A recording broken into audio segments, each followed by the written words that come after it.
The last 16 of the Europa League fixtures have been decided. Alexis Nunes here alongside James Olley and Rob Dawson. Let's talk about the Premier League clubs that are in the mix, starting with Manchester United. Rob, I have to go with you first because Manchester United up against AC Milan. So many storylines in this one, especially with Zlatan Ibrahimovic involved. Given everything that United are fighting for, at least in the Premier League right now, how would they view this kind of a matchup?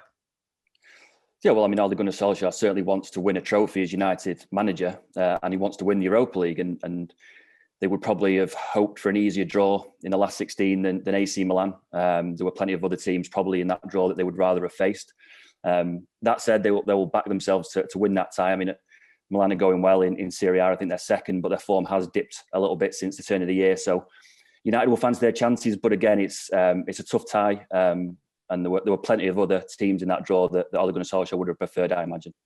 Rob, sticking with United, I know you said that Ole probably would have liked an easier fixture, but definitely this gets harder with the fact that Zlatan is involved and, you know, returning to Manchester United in this one. Does this make the tie all that more juicier?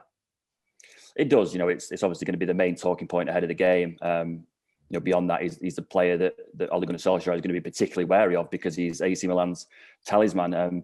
You know, it's another one of those fixtures where it's a shame that fans aren't going to be there, because I'm sure that if he'd come back to Old Trafford with fans, he would have got a great reception, because he was successful in his first season at United. It was ended prematurely by that knee injury, and really there's almost a sense of what might have been at United with Zlatan, because he did so well in those early months, got injured, and then never really recovered to become the same player. He's obviously gone and rebuilt his career with LA Galaxy, and he's doing very well again in Milan in a top league in Serie A. So, again, a shame that he's not going to be back in front of fans, because he would have got a great reception. Obviously, that said, United fans want to go through and want to win, and he's one of the players that's going to be a major barrier for them to do that, because he's, you know, even at the age he is, he's still a top player. All right, James, let's go to you now for the London club, starting with Arsenal, considering that the roller coaster of emotion that they put their fans through. But one thing's for sure, they do love them some Thursday night football, that's for sure. And many have picked probably that they could go all the way in this one. They have to get through Olympiacos first, though. How do you think Mikel Arteta will be savouring this matchup? Yeah, well, I think revenge is on the menu, because obviously they knocked them out last year. And Aubameyang, when he scored the winner against Benfica, he actually referenced that miss that he had in the very final seconds of that game against Olympiacos last year, an inexplicable miss, and they went out. So an opportunity for personal and professional revenge for Aubameyang as a centre forward, and for Arsenal as a club. Look, I mean, Arsenal's league position is dreadful. They're 11th at the moment. They're not going to finish in the top four. So the Champions League shot, it's all on the Europa League, and it really couldn't be bigger for them from a football perspective or a financial one. And what about for Spurs, their North London rivals? They're up against Dinamo Zagreb. How will Jose and Co be looking at this one? Yeah, well, I mean, a favourable tie. Incidentally, I've seen Dale Johnson's been tweeting that he thinks that the two legs of this game will get reversed, because obviously Arsenal and Tottenham can't play in the same city on the same night, which actually will have an impact on the North London derby, which takes place between these two games. Because it means Arsenal are going to have quite a lot of travelling. They have to come back from Athens on the Thursday night. Maybe they'll train there on the Friday morning, as they did when they played in Athens, when they played Benfica in their home game, which was rescheduled. So it'll have a knock-on effect for the league form. But, you know, Spurs still think there's a chance, there's an outside chance they might get in the top four, 9 points behind, but with a game in hand.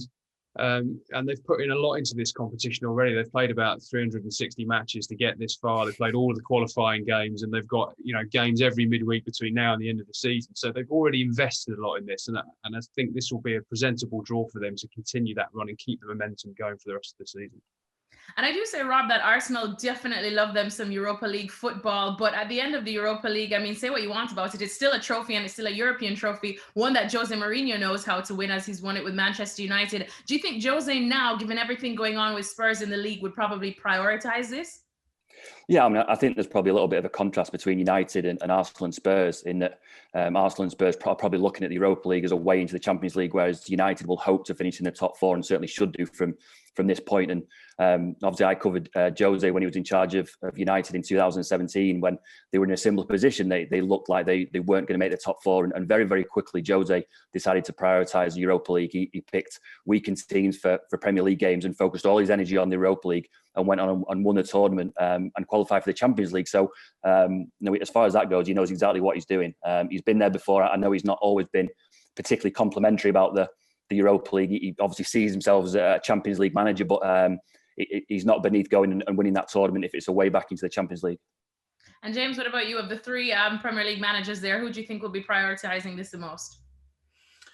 I think probably Mikel Arteta, just because there are more factors in play for him than the footballing ones, and that is the financial pressure that the club is under. I mean, Manchester United could afford, if they did drop out of the top four, they could afford a season without Champions League football. I'm not saying it wouldn't be damaging for them, but it wouldn't be as bad as it would be for Arsenal. And Spurs, of course, have got their own financial difficulties, but they have been in the Champions League quite recently. If Arsenal miss out this year, it would be 5 consecutive years without Champions League football, which would be a huge blow for them. So he's got that pressure on his shoulders, as well as the footballing aspect, and just trying to continue that momentum from last season's FA Cup win. It's not gone well for them in the league, and had they gone out to Benfica, there would be some serious questions asked of his management. So the longer he's in this competition, the more it will galvanise the team and give them the hope that they are going in the right direction under his management. Thanks so much for watching ESPN on YouTube. And for more sports highlights and analysis, be sure to download the ESPN app. And for premium content and live streaming, subscribe to ESPN Plus.